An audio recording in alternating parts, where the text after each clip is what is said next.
What is the Semantic Apocalypse? By Bakker. Here's the comic book version, the only version, given the kinds of complexities these issues generalize over.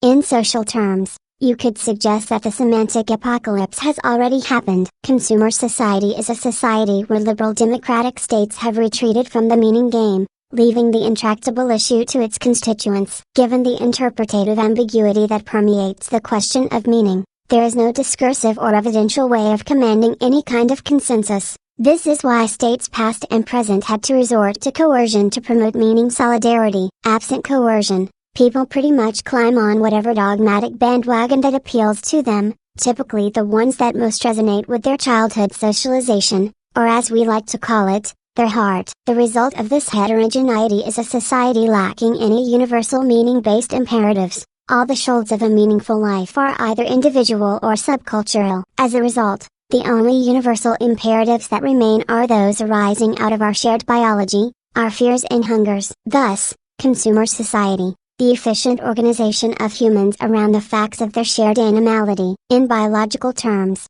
my fear is that the semantic apocalypse is about to happen. Despite the florid diversity of answers to the question of meaning, they tend to display a remarkable degree of structural convergence. This is what you would expect, given that we are neurologically wired for meaning, to look at the world in terms of intent, purpose, and propriety. Research in this last, the biology of morality, has found striking convergences in moral thought across what otherwise seem vast cultural chasms. Even though we cannot agree on the answer, we all agree on the importance of the question, and the shapes that answers should take, even apparently radical departures from traditional thought, such as Buddhism. No matter how diverse the answers seem to be, they all remain anchored in the facts of our shared neurophysiology. So what happens when we inevitably leave that shared neurophysiology behind? The breakdown of traditional solidarity under the reflective scrutiny of the Enlightenment was recouped by the existence of what might be called a bigger box, the imperatives we share by virtue of our common neurophysiology. We could do without shared pictures of meaning,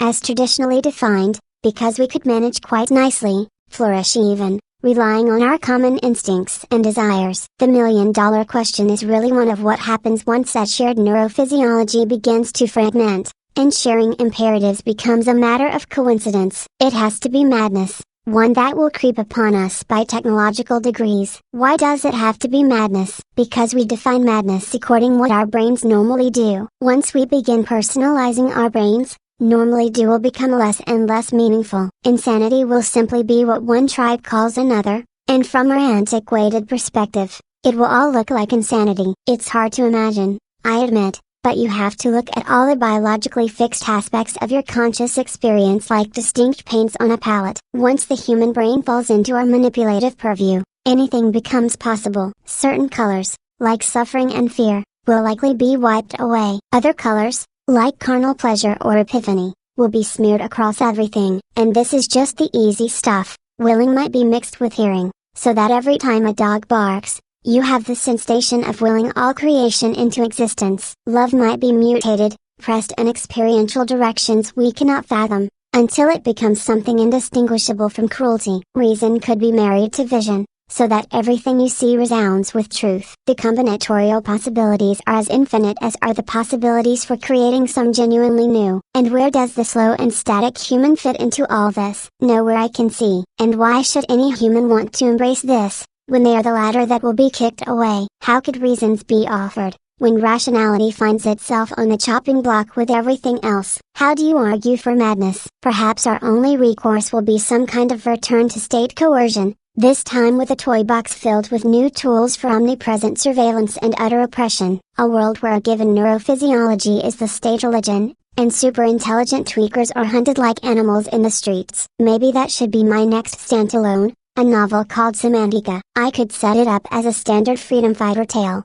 then let the sideways norm slowly trickle in, until the reader begins rooting for totalitarian oppression.